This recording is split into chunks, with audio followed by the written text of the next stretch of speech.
Hey, what's going on? I'm Keith. This is another episode of the Knicks Report, joined as usual by JD. JD, man, how's everything with you?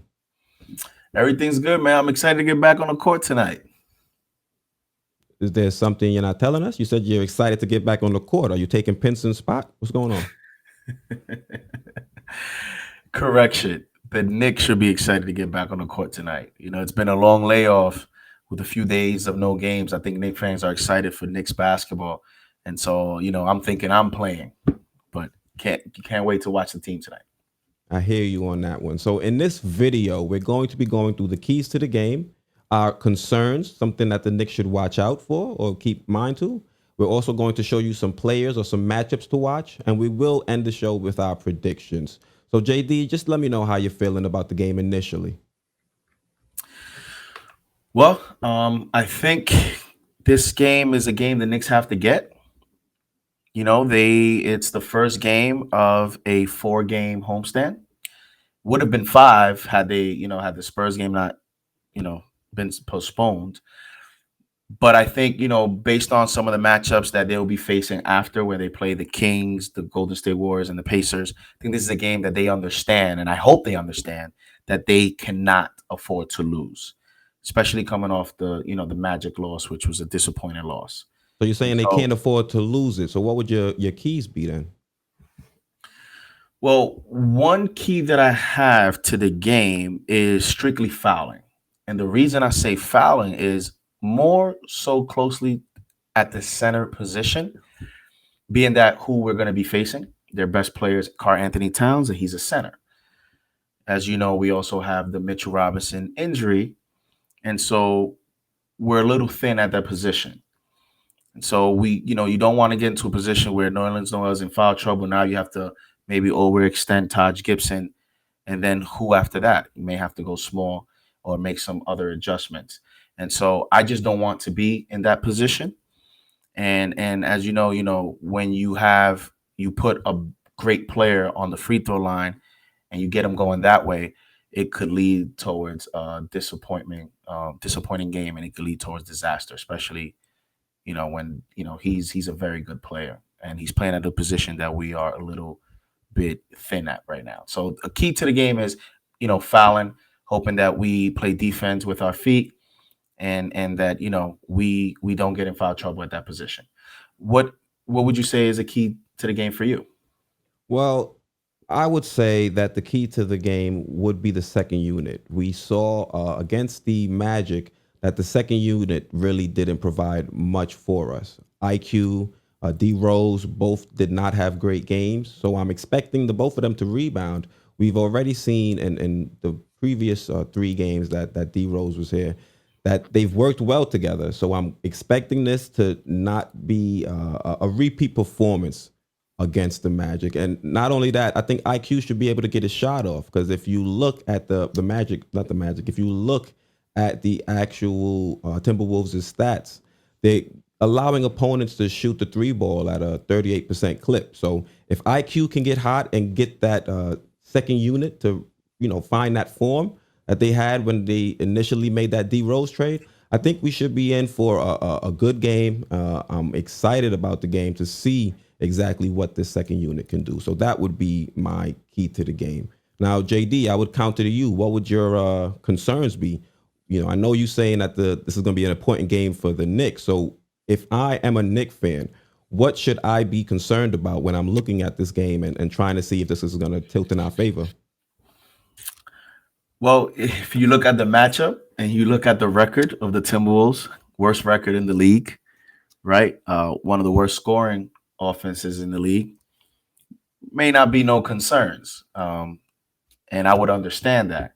I would also be probably more concerned if they had D'Angelo Russell playing with Carl Anthony Towns, which, there's a fun fact about that. I'm not sure if you know. Do you know that since D'Angelo Russell has been traded to the Minnesota Timberwolves,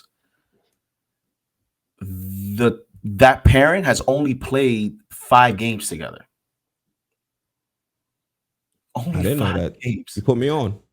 You know how many games the Timberwolves have played since? And their prime acquisition, which mind you, if they have the worst record in the league right now. If the Timberwolves fall outside of the top three, the Warriors will be awarded that selection. So you can see where this trade could lead to for them in their future, and why they would want to get they want that to work out before they even think about trading Karl Anthony Towns. So I would be more concerned if they were actually playing. They also have been 2-3 in those 5 games together. So, for that organization, they don't have even enough of a sample size to know how that acquisition will end up working out for them.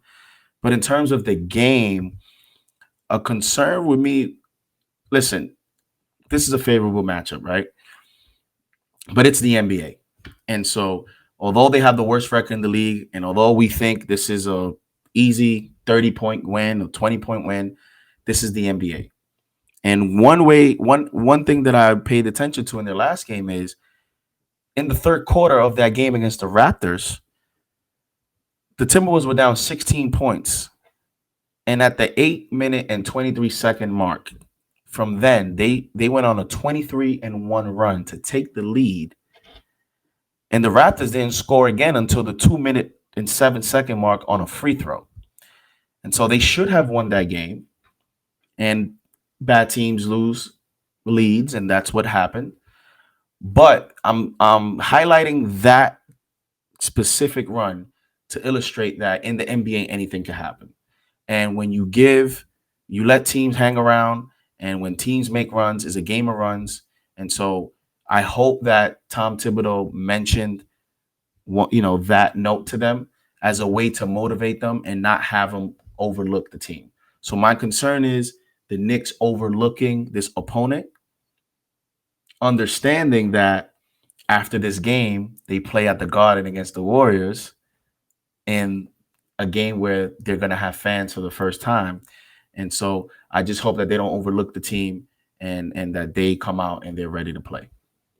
Yeah, I hear you. That should be a concern because the Knicks have no business to be overlooking any opponent. They haven't. I don't think any team has the right to overlook any opponent because honestly, that's how you have those trap games. So the Knicks definitely do not have to or should not allow uh, the Timberwolves being the worst team in the league to let them get a little bit too confident, especially coming off that loss against the Magic.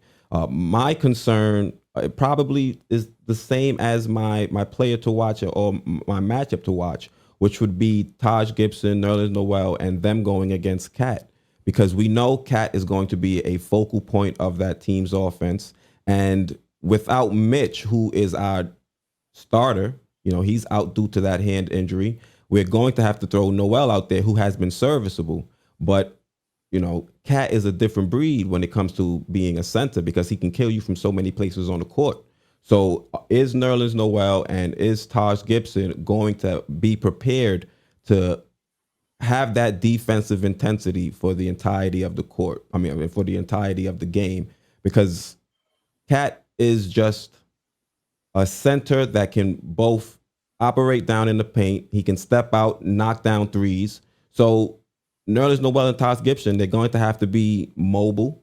And they're also going to have to make sure that they don't allow Cat to be dominant on the boards and in the paint scoring. So those would be my concerns. Those would also be my matchup and players to watch. Who are you going to be keeping an eye out for, JD? To be honest, I 100% agree with you. There's no other matchup I'm looking at. I mean, you want to say Malik Beasley? The Knicks were interested in him. He's a sniper. He's a good shooter. He can get hot. We can say that. But to me, when you're looking at this game, um, Cat Cat is the matchup. It just makes it's just the obvious matchup that you know is right in our face. We don't have Mitchell Robinson. Cat's their best player, and so it's there's not much more to say. So I 100% agree with you. All right, bro. So let me know what your prediction is. It sounds like I know where you're leaning, but let the viewer know as well. Well, I'm definitely leaning to the Knicks win, and I think with the layoff, I'm gonna go with conventional wisdom. The layoff, practice time, they're gonna come out firing, and they're gonna put this game away rather quickly. no pun intended. And when you're looking at, Karl Anthony Towns, the Wolves have the worst record in the league. Even with Karl Anthony Towns this year, they're 3-7 with Karl Anthony Towns. So they still have a losing record with him. And so, there's not much more, not much more to say about this game.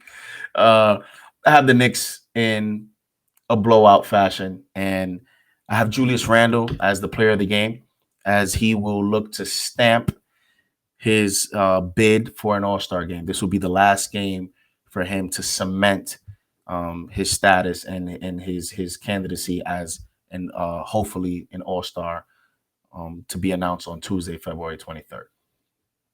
Yeah. What's your prediction? Well, my prediction is I'm going to agree with you that the Knicks are going to win this game, and I have them winning big. They're going to win 110 to 95, 97. I expect our team to hold them down defensively. We are still one of the best defensive teams in the league. I think Tom Thibodeau and them have a point to prove, especially with that effort that we went out there and put forth against the Magic. So the Timberwolves better be careful, or they better watch out, because the Knicks are coming with a head full of steam, and we're going to do what we got to do to catch this W. You feel me? Yeah, I agree. All right, so we'll wrap it up there. I hope you guys enjoyed the show. If you're a fan of this video series, I would just ask you to consider, hitting that subscribe button, the bell icon. That way you're notified whenever me and JD go and drop a new video like this. All right.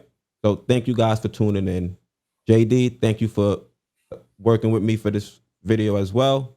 Once again, I'm Quis. This is Sports Vibes TV, the Knicks Report, and we're out.